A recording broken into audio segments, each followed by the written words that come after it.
Fala pessoal, sejam todos bem-vindos a mais uma aula do nosso curso de terapia familiar. Olha só, e hoje eu estou só novamente e a minha metade não está. Mas daqui a algumas aulas ela vai estar novamente, tá bom? Daqui a algumas aulas ela vai estar aí novamente para a gente poder ingressar. E nós vamos falar hoje sobre um pouco sobre sexualidade. E em todas as igrejas que nós trabalhamos, esse é um grande tabu, é um tabu da sociedade. E quem decide, quem olha por esse prisma, quem trabalha com a sexualidade, ele sempre vai ter dor de cabeça. Por quê? Porque tem os haters na igreja também, não pode falar sobre isso. Mas eu fico feliz também porque Freud ele já dizia, né, que todo desejo, todo temor é um desejo reprimido. Olha só, todo temor ele é um desejo reprimido. Quando eu tenho dificuldade de falar sobre um assunto, quando eu tenho temor de falar de um assunto, porque aquilo Freud vai dizer para a psicanálise que é um desejo reprimido. Então, e outra coisa também, quando a gente fala muito num assunto, também que dali pode ser o nosso maior vilão. Eu lembro que a Bíblia fala de Jó, e o Jó ele fala o seguinte: aquilo que eu mais temia veio sobre mim.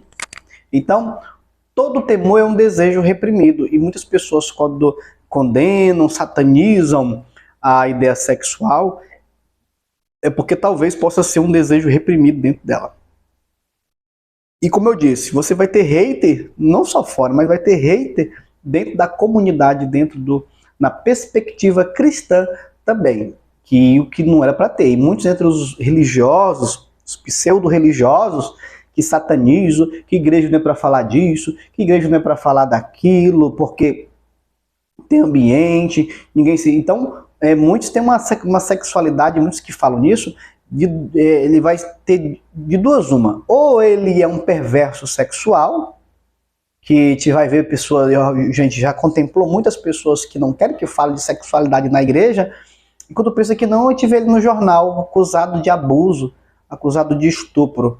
De duas uma, ou ele é uma pessoa reprimida mesmo sexualmente, de baixa testosterona, tanto ele quanto a mulher, né? Mas em sua maioria é os homens, acredite, os homens, e eles não me enganam, nenhum homem me engana com esse desejo reprimido.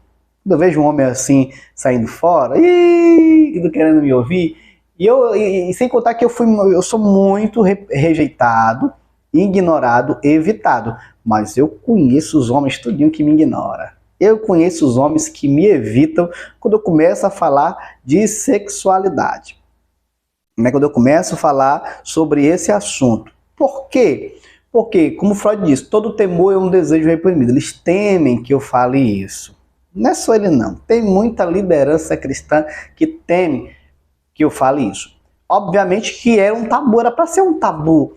Era para ser um tabu nas esferas secular, ali para os bem tradicionais, mas dentro da igreja não era para ser, porque a Bíblia ela tem um livro que fala sobre a perspectiva sexual dentro do casamento. Ela fala sobre a perspectiva, ela tem um livro só para isso. Nós vamos falar sobre a perspectiva sexual cristã, vamos falar sobre o que a psicanálise fala a respeito disso. Também nós teremos professores convidados aqui, que nós vamos abordar esse assunto sobre a sexualidade dentro da psicanálise, dentro da psiquiatria, dentro da psicologia. Vamos trabalhar também sobre as disfunções sexuais também dentro do casamento, dentro dessa questão, os desejos reprimidos. Vai ser muito bom, viu? Hoje a professora Anaeli não está aqui, ela vai estar em algumas aulas, mas também não só ela, mas vai ter alguns colegas aqui que nós também iremos aqui entrevistar, que nós iremos aqui abordar, aqui fazer perguntas, e muitas das suas respostas na perspectiva sexual, muitas das perguntas na perspectiva sexual vai ser tirada, vai ser explicada para você que tem um conhecimento gigantesco a respeito da sexualidade, por que você pensa como pensa a respeito do sexo, por que você age como age a respeito da sexualidade. Vai ser libertador. Poxa, a psicanálise ela é libertadora para a gente, porque ela nos impulsiona a entender, a compreender a sexualidade como um todo, a sexualidade na sua essência. Porque não só a questão do sexo na perspectiva da penetração, mas o sexo vai muito mais além do que isso, né? E eu queria que você ficasse também ligadinho em todas essas aulas aqui da nossa instituição, desse seu feedback, desse sua curtida, comentassem, porque vai ser muita coisa boa que nós vamos aprender sobre a questão da sexualidade. Em primeiro lugar, eu quero trabalhar em várias esferas, mas eu quero que você abra a sua mente, tá bom? Eu quero que você abra a sua mente não para banalidade, mas para a compreensão psicológica. O que é um desejo reprimido por Freud? Vamos trabalhar isso aí. Sempre vamos estar voltando à tona. O que a psicanálise vai falar, abordar? E são diversos prismas, né, perspectivas, olhares, né? Então eu quero que você entenda aqui mais ou menos o que é um desejo reprimido. O desejo reprimido, para o Freud, é a pessoa que vivia naquele desejo, e o nome já diz, ele reprimiu, guardou para ele.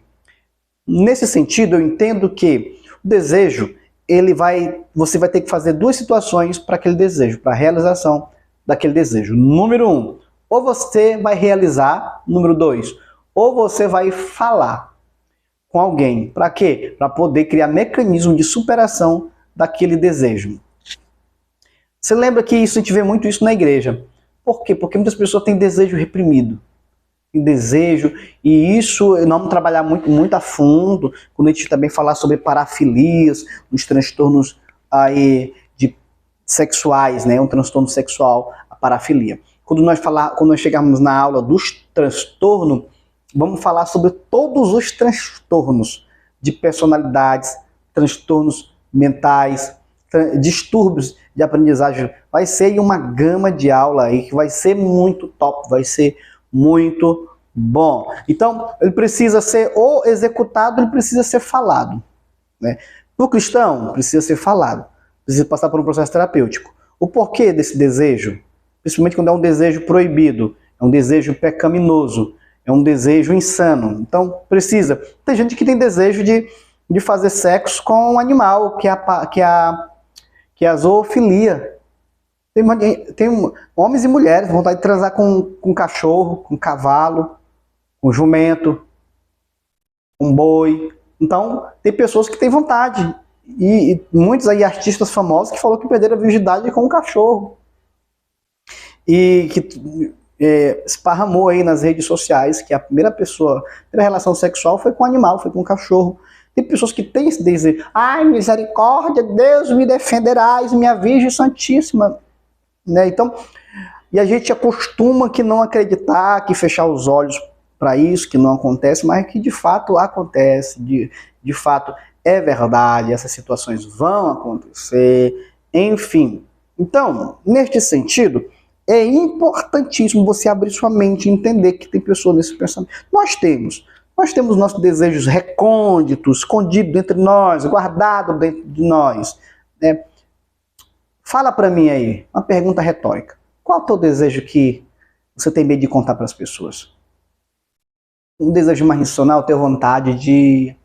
Quando eu falo é sexual. Aí eu tenho vontade de ter um desejo sexual nas mãos do motorista de ônibus. Gente que tem.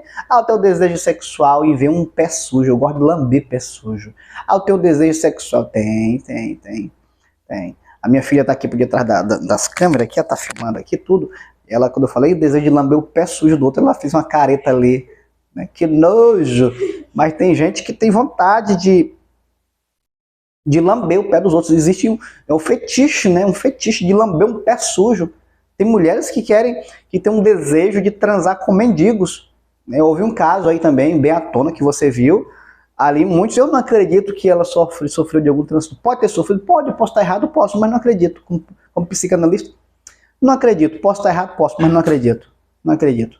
Para mim, ela foi uma parafilia dela, foi um desejo dela, foi uma fantasia, um fetiche dela. Tem pessoa que tem fetiche, né, de ficar com o marido todo sujo, transar com mendigo. Tem mulheres que vai atrás de mendigos para manter relação sexual com ele. Tem mulheres que vai atrás de pessoas em condição de rua, Quando vê ali uma condição de rua e ela deseja de ir, que são casadas, que tem marido que tem desejo que a mulher dele também transe com outro, e ele tem que ver. Né? E ele gosta disso.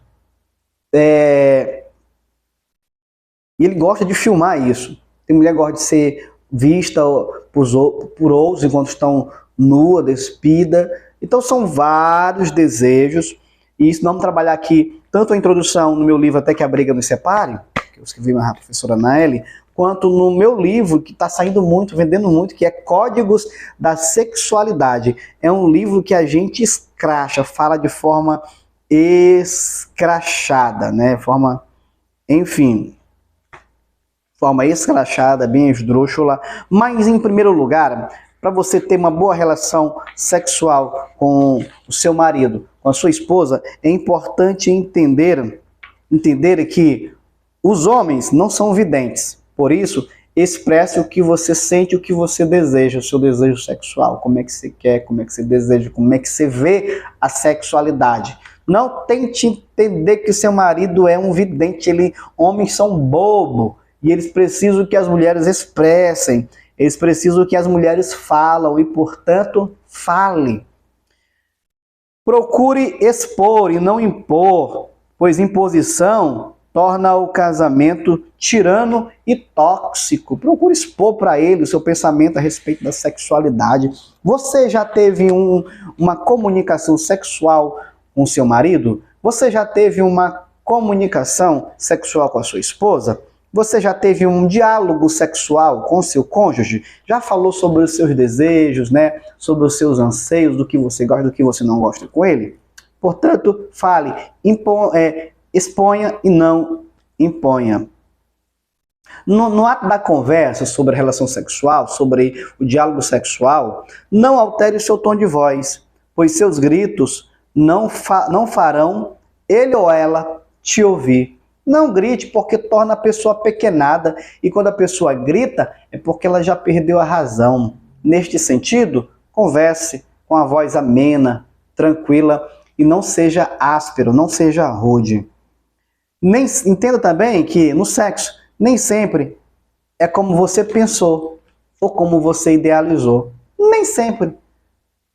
O lado bom de tudo isso é fazer acontecer, mas deixar a coisa acontecer sem criar uma expectativa que depois venha te frustrar.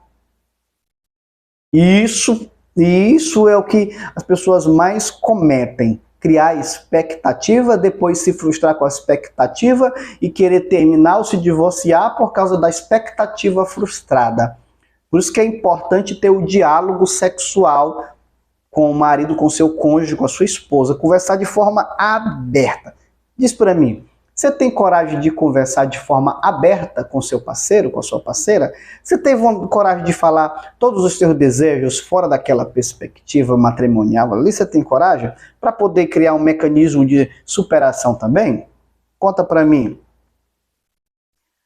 Antes de falar negativamente do que gosta, do que não gosta, na sexualidade, entenda que o seu parceiro ele tem sentimentos. Ah, isso machuca com tudo, né? Mas tem dias que a pessoa está sensível mesmo. Tem dia que a pessoa pode falar, pode cagar na mente dela e ela não está nem aí. Mas tem dias que ela está sensível. Tem dias que qualquer coisinha machuca, faz ela chorar, ou ele também, faz ele ficar tristonho, muito embora homem para ser mais forte, mas deixa ele tristonho. Então, saiba o que falar. Porque não é o que você fala, é como você fala. Isso vai contar muito, porque você pode inibi-lo sexualmente, você pode inibi-la sexualmente, e o desejo, toda vez que te ver, que ele te contemplar, não vai aparecer mais. Mulher, jamais fira a masculinidade do seu marido, né, falando que ele não sabe se relacionar, não sabe se relacionar sexualmente.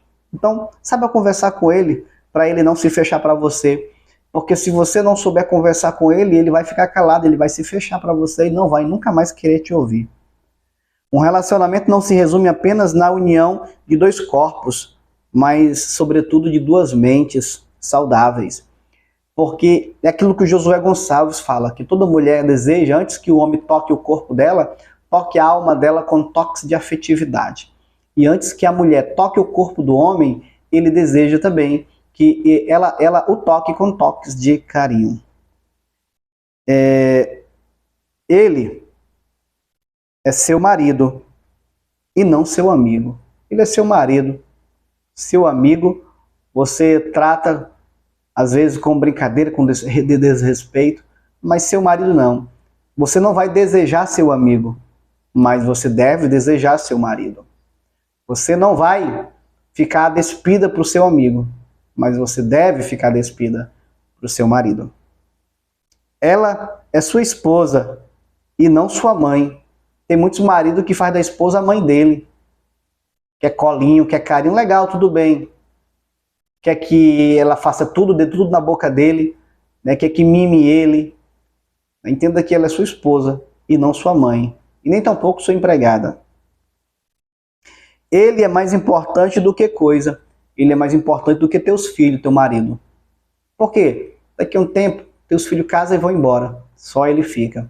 Ele é mais importante do que amigo, mais importante do que tua mãe, mais importante do que teu pai, mais importante do que teus irmãos. Teu marido é mais importante do que coisa. Valorize. Nem todos os príncipes têm que ser o padrão. Nem todos os príncipes têm que ser padrão na hora do sexo. Portanto, se adapte ao sapo que Deus te deu. Nem todos os príncipes são padrão, às vezes vem em forma de sapo. Por isso, se acostume com o sapo que Deus te deu. Você não é completo quando casa ou na hora sexual. Um casamento abençoado, significativo, começa com um namoro responsável. Você jamais vai ter uma vida sexual significativa se o namoro já começou de forma irresponsável, desrespeitosa, descaridosa. Por isso, o namoro ele é um ensaio para um casamento e, sobretudo, para uma vida sexual significativa. O namoro ele é um ensaio de tudo que vai acontecer na perspectiva sexual. Por isso que é importante você conversar, dialogar, porque a comunicação ela é o oxigênio do matrimônio. Você tem que saber o que você vai conversar. E não saber o que vai conversar, mas como você vai conversar com o seu cônjuge sobre a perspectiva sexual. Muito bem, foi só uma introdução. Agora vamos continuar aqui sobre a questão da sexualidade e vamos finalizar com o nosso livro numa próxima aula sobre códigos da sexualidade. Muita coisa vamos aprender. Falar sobre sexo nos dias odiernos tem sido um tabu. Contudo, não temos dificuldade de falar e de dizer que o sexo é um dos nossos assuntos preferidos. Para mim é um assunto preferido na Bíblia, o ato sexual e a conjugalidade. Afinal de contas, somos sexólogos. Para muitos conservadores, até mesmo o fato de pensar nos detalhes do sexo já é motivo de escândalo. No entanto, nós falaremos de forma aberta. Existem dois assuntos muito polêmicos dentro da igreja, como nós falamos em aulas anteriores, que é o dinheiro e o sexo. O sexo está em primeiro lugar. Se você for falar em dinheiro na igreja, o pessoal já sai tudo louco. O pessoal já sai tudo escandalizado porque eles têm o dinheiro como algo banal. Eles têm o dinheiro como algo pecaminoso. Já pensou? Eles têm o dinheiro como algo desastroso. E o sexo foi o próprio Satanás que fez. Foi o próprio diabo que fez. Né? Então, neste sentido, parece irônico, mas foram as duas coisas principais que Deus, no ato da criação, estabeleceu. Isto é, o sexo como algo bom e também o dinheiro como algo bom, o ouro, que era algo bom ali do jardim. Então, na perspectiva teológica, cristã, foi Deus que criou o sexo, foi Deus que criou o dinheiro. E nós jamais tomaremos posse, ou será algo produtivo, ou sobretudo significativo, o sexo e o dinheiro, se a gente não termos isso como bênção. Porque o dinheiro não é um problema. Ter dinheiro não é o problema. O problema é o dinheiro te ter. O problema não é ter dinheiro no bolso. O problema é ter dinheiro no coração. O dinheiro em si é uma benção, mas o amor a ele torna você um escravo. O sexo em si é uma benção, mas como você pensa, claro, há a história por detrás de tudo isso, né? A história de que os homens gostam mais de sexo do que as mulheres. Não é que os homens gostam mais de sexo do que as mulheres, muito embora eles pensam mais em sexo.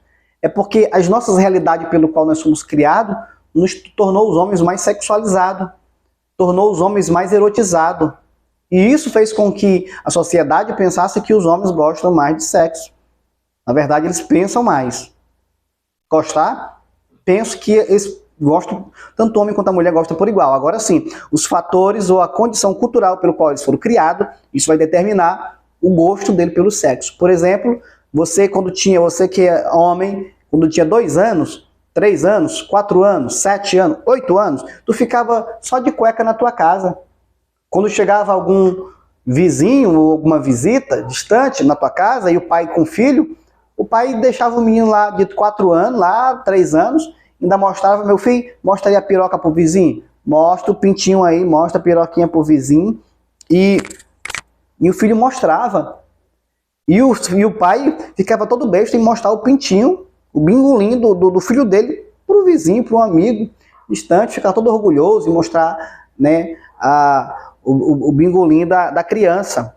Se a criança, o menino, ele dorme de perna aberta, ali com o bingolim lá de fora, e o pai dá brinca lá com o bingolim dele, a mãe pede o cheiro da xoroca, dá o cheiro nos ovos do filho, brinca com os ovos do filho, o marido brinca com a piroca da criança até ficar durinho quando é bebê. Mas você não vê fazendo isso com as meninas.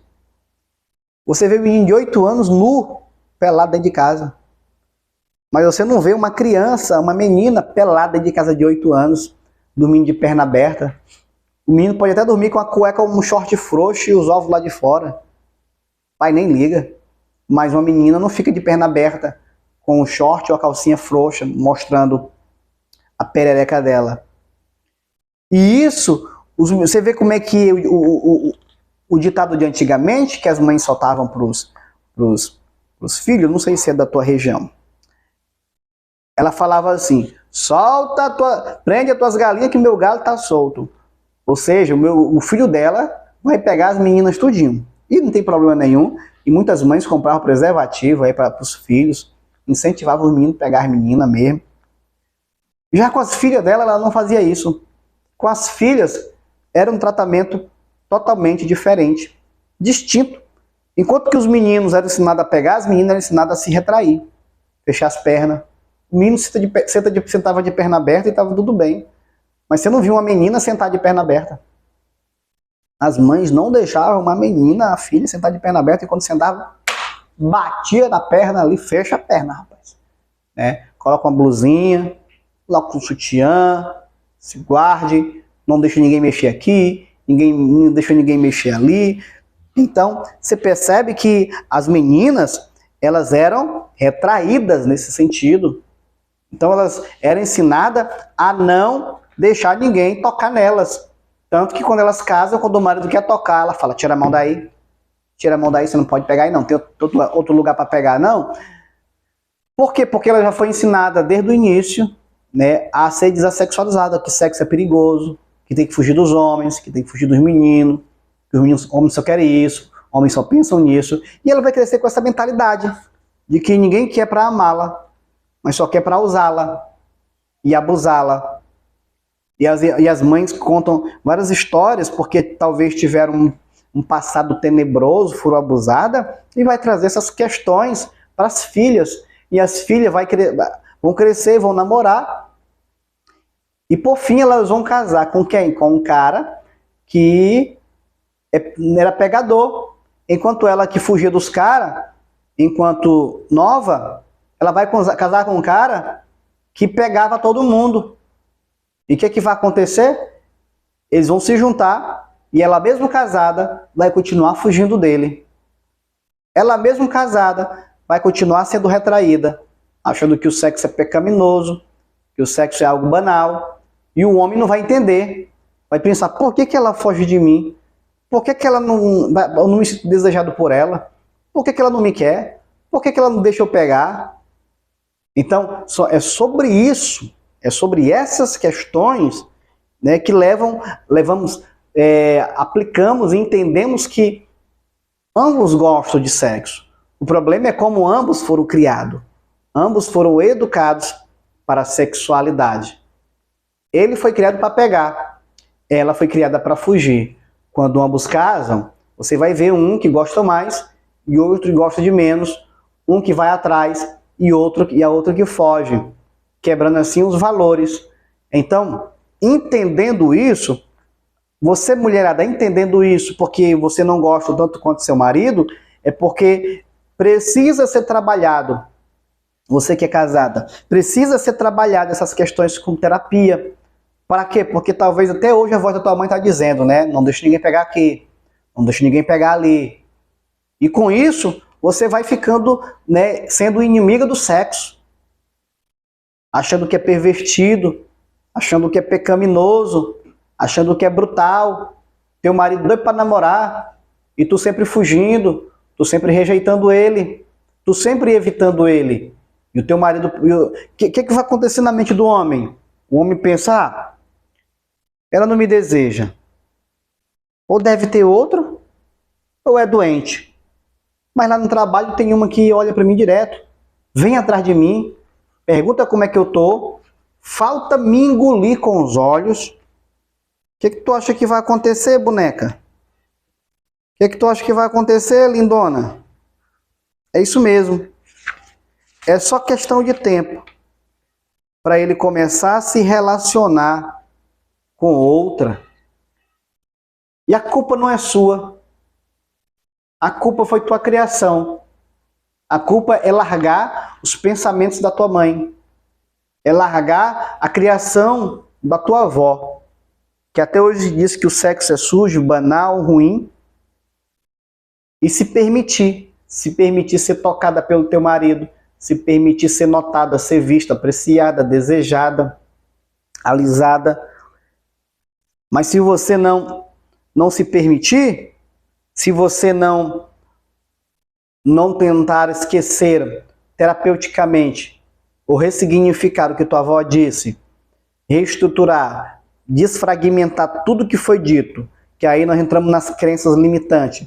Tudo que foi dito para você, todas as crenças limitantes errôneas que danificou a tua perspectiva sexual. Tudo isso leva tempo, mas é importante para você poder se ressignificar sexualmente com o teu marido. Quando eu digo isso, eu não digo apenas com o público feminino, mas com o público masculino também, que é importante. No desejo. Então, tem que ver se é questão de ordem emocional, que aí vai vir o seu passado, da forma da tua criação. Se for patológico, orgânico, físico, né, aí tem que fazer um exame médico para poder você ver como é que está a taxa de testosterona no homem, como é que está a libido dele, como é que está o desejo dele, para poder ressignificar isso, para poder não ter uma vida sexual banal. Então são várias pontes, e uma delas é essa. Como é que você vê a vida sexual? Como é que você vê a sua vida sexual dentro da perspectiva da psicanálise? Como é que você enxerga isso? E isso é muito bom. E isso é muito importante para a vida sexual significativa. Nós estamos falando aqui sobre sexualidade na terapia familiar, na perspectiva cristã.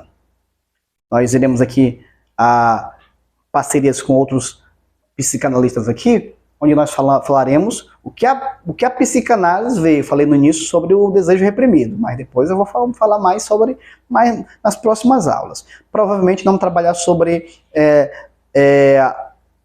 a psicanálise e a sexualidade. Provavelmente vai ser só para isso, trabalhar sobre essas questões. Quando o sexo é tratado na igreja, é comum pessoas torcerem o canto da boca como se o assunto fosse impróprio ou incomodasse. Provavelmente são pessoas mal resolvidas ou têm traumas na área sexual. Pessoas que foram abusadas na infância sempre terão o sexo como vilão. Às vezes, eles querem demais e outras não querem nem mesmo ouvir a palavra sexo. Como terapeutas, precisamos lhe dizer que se você foi abusado, quer emocional ou físico, precisará urgentemente procurar a ajuda de um especialista para trabalhar esta questão, como nós falamos agora há pouco. E a sexualidade é um dos problemas número 1 das causas de divórcios dentro do casamento. O sexo é uma prática sublime, contudo, não adianta somente fazermos sexo, temos que fazê-lo com qualidade. Ora, além de estudar sobre o assunto, é relevante também entender sobre a pessoa pelo qual decidimos nos tornar uma só carne. Assim entenderemos a verdadeira magia que o sexo proporciona. A minha esposa não gosta muito de sexo, então vamos procurar saber o motivo que... Então os maridos também têm que ajudar a esposa.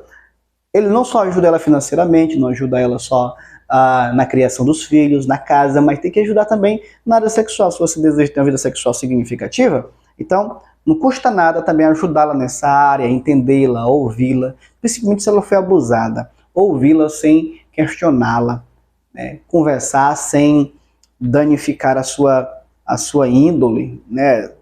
Torná-la mais banal ainda, porque o fato de ser abusada, ela já tem um sentimento banalizado já, que precisa ser trabalhado, que precisa ser ressignificado. E não é sendo rude, sendo tosco, sendo grosso, que vai mudar, não muda nada, ao contrário, piora. Por outro lado, quando o sexo morre no casamento, o homem perde algo muito importante, a convicção de que pode agradar sua esposa fisicamente. E a mulher perde a satisfação de ter um homem fascinado pela sua beleza. Que o homem quer ser desejado pela esposa no ato sexual. E o que a esposa deseja? Ter um homem fascinado por ela, pela sua beleza. É comprovado que casais são resolvidos sexualmente. É comprovado que casais que são resolvidos sexualmente têm grande chance de prosperar financeiramente. Olha aí. Então, casais que lidam bem sexualmente, eles são prósperos.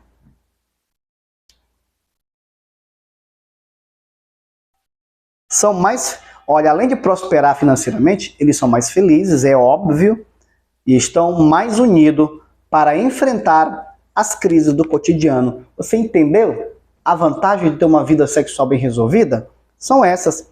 Você vai estar mais apto, mais propício para prosperar e também mais unido para enfrentar as crises e, sobretudo, são mais felizes. A crise não pode roubar a glória sexual entre os cônjuges. Olha só, a crise, o problema não pode roubar a glória sexual dos casais. Tudo pode estar ruim, mas a vida sexual deve estar ativa e poderosa, viu? Pode estar quebrando tudo, pode estar acontecendo uma guerra, é míssil para um lado, míssil para o outro, mas a glória sexual tem que estar legal, tem que estar ativa. Lógico que o sexo não resolve o problema, mas faz com que os cônjuges tenham respostas e ideias inteligentes diante do caos. A ideia do Criador é que os cônjuges desfrutem prazerosamente do sexo, pois este ato foi um presente ofertado por ele. Infelizmente, muitos casais investem em muitos fatores da vida, mas pouquíssimos são os que possuem investimento ou que fazem investimento na vida sexual. Muitas mulheres passam o dia inteiro investindo na sua beleza, numa boa pintura no cabelo, criando um modelo irrepreensível de sobrancelha, elaborando as unhas com maestria. Passam também a metade do dia nas lojas de roupas e sapatos, contudo, elas não têm o mesmo apreço quando se trata em investir naquilo que é mais sagrado, isto é, o sexo. Quanto tempo esse ano você já procurou inovar melhorar ou investir na tua vida sexual com o teu marido? Quantas vezes esse mês você parou para conversar sobre ele, do que você gosta, do que você não gosta? Quantas vezes, qual foi a última vez que você parou para dizer que precisa melhorar, que precisa aumentar a frequência sexual com teu esposo? Você toca mais o celular ou o seu marido? Você brinca mais com seu cachorro ou com seu marido? Você passa o dedo mais no TikTok ou passa o dedo no teu marido? Me responde. Então, é importante olhar essa dinâmica de valores. Para quê? Para tornar a vida sexual mais significativa. Não adianta passar o dia todo fazendo compra, mas passar 2 minutos ali investindo na tua vida sexual. Não adianta passar o dia todo fazendo cabelo, mas não investe numa boa camisola, lingerie, para se apresentar para o teu marido. Quer ter a sobrancelha irrepreensível, mas quer ter uma vida sexual banal, fragilizada. Aí depois não adianta reclamar depois que a desgraça acontece. Porque todo casamento ele precisa ser ressignificado. Não adianta querer investir em coisas se o mais importante, agora assim, quer dizer que eu não posso fazer o cabelo? Pode fazer o cabelo, quantas vezes você quiser, o cabelo é seu, o dinheiro é seu. Mas você já fez um investimento no seu marido? Quando eu falo agora aqui para os maridos, eu estou falando só para descer o pau na ripa nas mulheres, não, mas aqui é para ambos, para os dois. É para o casal. Onde tem sido o teu maior investimento? Onde tem sido a tua maior aposta? É sobre essas questões. Aí depois não adianta, onde foi que eu errei? Onde foi que eu falhei? Questão de princípio. Onde aconteceu o teu maior investimento? Para quem foi? Como foi? Você investiu mais tempo com o teu marido? Tu passou mais tempo alisando o teu marido? Ou tu passou mais tempo alisando o celular? Sobre essas questões de prioridades, de princípios. O sexo é um assunto relevante, menos abordado entre os casais. E sempre que um dos cônjuges aborda este assunto, é tido como um tarado, ou até mesmo ficam com raiva. Se um casal passar apenas 10 minutos me descrevendo sua vida sexual, ele terá uma boa ideia eu terei uma boa ideia do que está acontecendo no restante do seu casamento. Se eu conversar como é que é a vida sexual do casal, com os dois, eu já tenho uma ideia de como está sendo o casamento deles. O sexo deve ser tratado como algo inestimável. O sexo deve ser valorizado e apreciado. Os cônjuges não podem tratar o sexo como algo banal, ou encará-lo simplesmente para evitar a perturbação. Vem logo, quiser transar, vem logo, para não ficar com raiva. Não. Sexo tem que ser algo prazeroso. Tem que trazer um momento singular dos dois. A correria do dia a dia jamais deverá frustrar a magia da cumplicidade, dos toques afetivos e da linguagem sexual entre os cônjuges. Quando o homem ou a mulher passa mais tempo tocando o celular do que o próprio corpo do cônjuge, revelará o dantesco grau de irrelevância matrimonial. Assim, como é incoerente a mulher ficar mais tempo com os filhos e amigas, deixando assim o marido de escanteio, também é imprudente o marido passar mais tempo diante dos games e futebol do que estar apreciando o corpo e desfrutando do aconchego dos braços da amada. Por isso, é importante você revelar ou dissecar a magia, ou mesmo onde é que está empregado o teu maior tempo, tua força, a tua energia. Quando se trata de casamento, entenda que a parte sexual é uma das partes mais importantes dentro do matrimônio. Casais que são ativos sexualmente são casais felizes. Nós já entramos 30 minutos, já produção de aula? 40 minutos certinho? Estamos a 40 minutos de aula aqui. E eu quero convidar você para a próxima aula, tá bom? Vai ser muito top. Estamos falando sobre sexualidade na perspectiva cristã. Vai ser muito bom. Temos algumas aulas aí, tá bom? Provavelmente nós iremos também falar sobre paternidade, vamos separar uma aula, um módulo exclusivamente só para isso, só para falar sobre paternidade, que é muito top. Tá bom? Portanto, até a próxima aula aqui nesse mesmo canal.